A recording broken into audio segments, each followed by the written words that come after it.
Get someone to be green.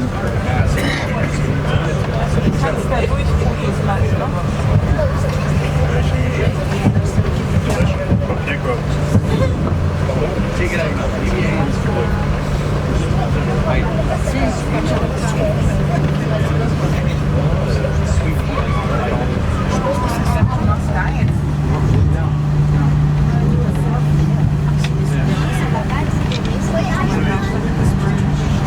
I think this is a 3-hour trip.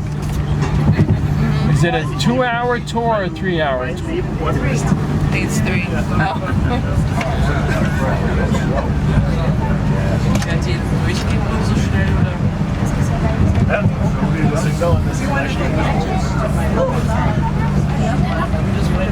Ernsthaft jetzt? Hey, here we go. So that must be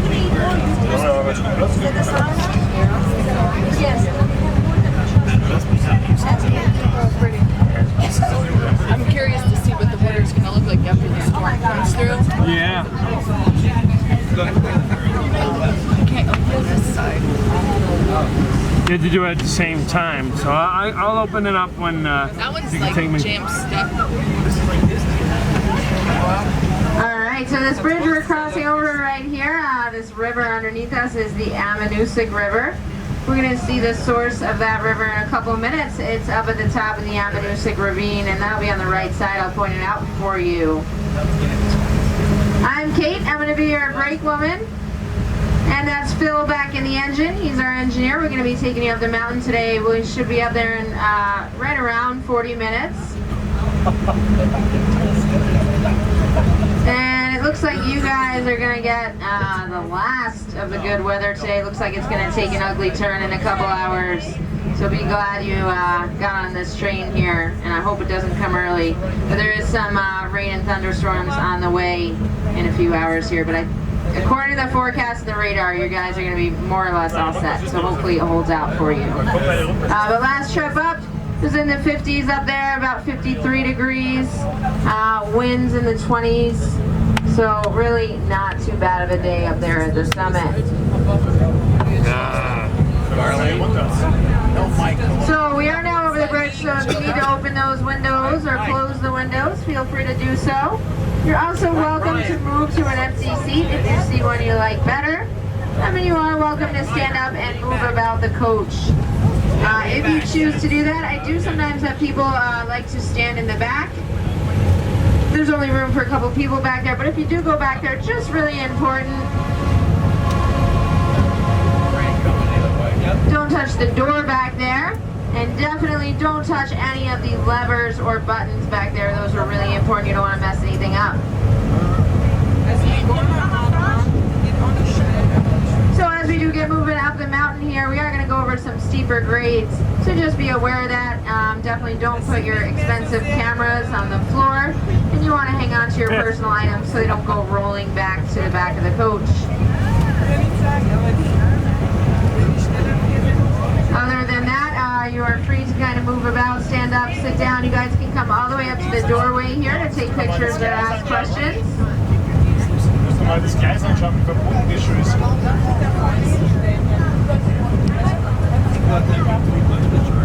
Now as we do move up the mountain, you're not going to see my face. My back is going to be turned to you, and the reason for that, I'm not trying to be rude, but I'm not just a tour guide. My main job is actually safety.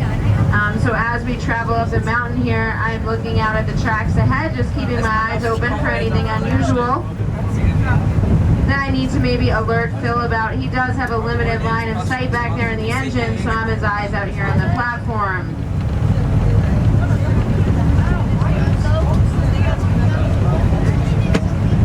So I just keep an eye out. I can tell him if I see anything, and I can actually stop the train from up here if I need to as well.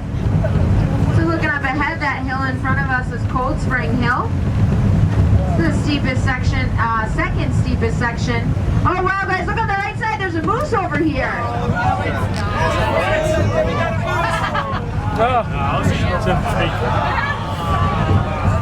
got all excited. It was a moose. moose. So all joking aside, lots of wildlife around here. There are moose. They don't typically come out by the tracks because they don't enjoy the noise during the day, but they do come out here at night, and they are out all around here in this area. You'll see them out by the base road and out by 302 as well. They're most active later in the evening, so usually 7, 8 o'clock. That's when they like to come out best. So if you're driving around at that time, definitely keep an eye out for them.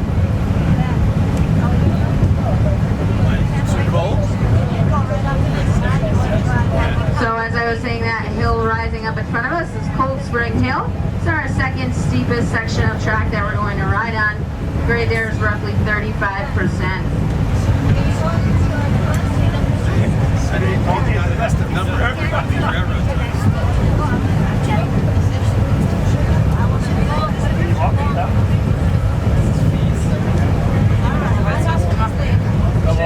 Da war die in Spanien und Mallorca mal gefahren sind, da war die schon moderner.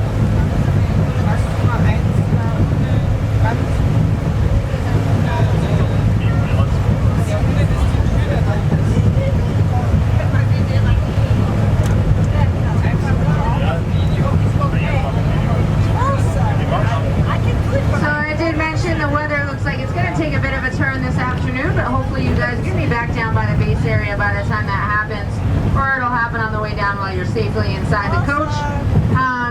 But there are some storms coming. We do get some crazy weather here on the mountain.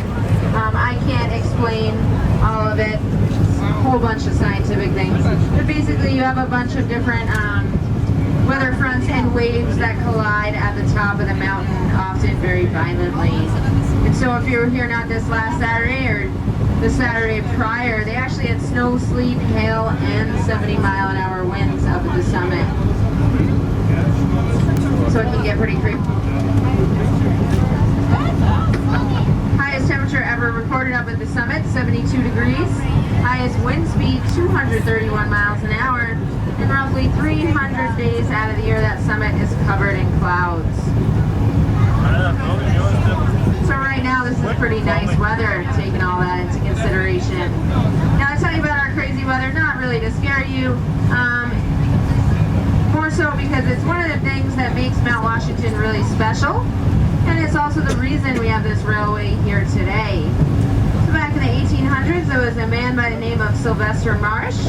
Sylvester Marsh was an entrepreneur. He made his money out in the meatpacking industry in Chicago. And as he got a little bit older, having worked real hard all his life, he was really tired and run down. The advice his doctor gave him was to spend some time in the great outdoors, get some fresh air, and take it easy. Sylvester Marsh took that advice really seriously, and he returned to his native New Hampshire, started doing all sorts of outdoor activities, hiking among them. One day, he and his friend decided to hike to the top of Mount Washington, and their plan was to stay in a hotel at the time up at the summit called the Summit House, and then come down the next day. So the two set out, and it was a pretty nice day. Not really unlike today, pretty warm, clear enough. Looks like it was going to be a good day for a hike. They didn't have weather forecasts back then, so they had no idea what they were getting into. So things were going smoothly, and all of a sudden they got to the tree line up where the summit area is, where it's real rocky and open, and a storm rolled in. The two became very cold and wet, but worst of all, they were up in a cloud in the middle of a storm, and the visibility dropped to just a couple of feet. They could no longer see where they were going. So they knew the Summit House was just within reach, but they couldn't see. They couldn't find the trail, they couldn't find the Summit House, and they wandered aimlessly trying to find it, feeling rather hopeless. But luckily they finally did stumble into the Summit House and into safety. They went to bed that night feeling really, really grateful to be alive and knowing that it could have really easily gone the other way for them. The next day they went outside to check out the views, and the storm was gone and the skies were blue all around. You could see all the way to the Atlantic Ocean that day. Sylvester Marsh was so in awe of this and so moved by his near-death experience the night before, he vowed he was going to make a way where ordinary people could visit the summit of Mount Washington without having to risk their lives to do so. So he came up with this idea for the Cog Railway. Now, although this idea was brilliant, this was the world's first Cog Railway, his peers did not believe so. They ridiculed him, laughed at him, called him a fool, told him he might as well build a railway to the moon. When Sylvester Marsh went to the state legislature to get a charter to build this railway, he got a very similar reaction. But he persisted and he kept on until he finally got enough support to get that charter. They only gave it to him half joking, never thinking for a minute that he would actually accomplish this. Work began in 1866, and just 3 years later, on July 3rd, 1869, the Cog Railway took its first paying passengers up to the summit. We've been in operation ever since. We actually just celebrated our 150th birthday back on